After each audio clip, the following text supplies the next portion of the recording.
DSC పోస్టులు పెంచాలి. Jagananna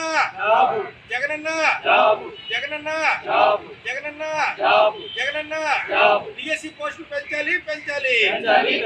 DSC పోస్టులు పెంచాలి. పరిపాలనలోకి రాకముందు ముఖ్యమంత్రి వైఎస్ జగన్మోహన్ రెడ్డి గారు 2,32,000 పైచిలకు ప్రభుత్వ ఉద్యోగ ఖాళీలు నింపుతారని చెప్పి మరి నిరుద్యోగులకు నమ్మబలికారు. అధికారంలోకి వచ్చిన తర్వాత ప్రతి పోలీస్ అమరవీరుల దినోత్సవం నాడు 6,500 ఉద్యోగ ఖాళీలతో ప్రతి ఏటా పోలీస్ రిక్రూట్మెంట్ చేస్తామన్నారు.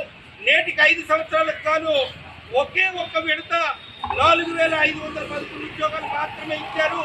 ఇంకా కానిస్టేబుల్ రాత పరీక్షలో లోపాలకు 5 గ్రేస్ మార్కులు వేయమని అడగగా ఇంతవరకు స్పందించలేదు.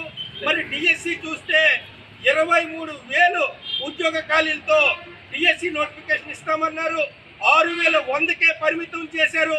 మరి యొక్క పోస్టులు వెంటనే పెంచాలని చెప్పి మేమైతే డిమాండ్ చేస్తూ ఉద్యోగ వయో పరిమితి 47 సంవత్సరాలకు పెంచాలని కోరుతున్నాం. అదేవిధంగా డిజిటల్ గ్రంథాలయాలు 15,004 సచివాలయాల్లో ప్రతి సచివాలయంలో ఒక డిజిటల్ లైబ్రరీ పెడతామన్నారు. ఇంతవరకు ఒక్క డిజిటల్ లైబ్రరీ కూడా నోటిఫికేషన్ ఇవ్వలేదు. రాష్ట్రంలో ఉన్న అన్ని ఉద్యోగ ఖాళీలు నింపుతారన్నారు, ఇంతవరకు నింపలేదు. మరి తల్లిదండ్రుల కాయ కష్టంతో ఈ రోజు చదువుకుంటున్న నిరుద్యోగులకి న్యాయం చేయాలని చెప్పి మేము ఈరోజు వేడుకుంటున్నాం. విశాఖ వేదికగా వేడుకుంటున్నాం. జగనన్న గత ప్రభుత్వాన్ని దింపింది నిరుద్యోగులే. ఈ విషయాన్ని మర్చిపోకండి. మరి రానున్న ఎన్నికల్లోపు రాష్ట్రంలో ఉన్న ఖాళీలన్నీ కూడా నింపాలని మేమైతే డిమాండ్ చేస్తున్నాం.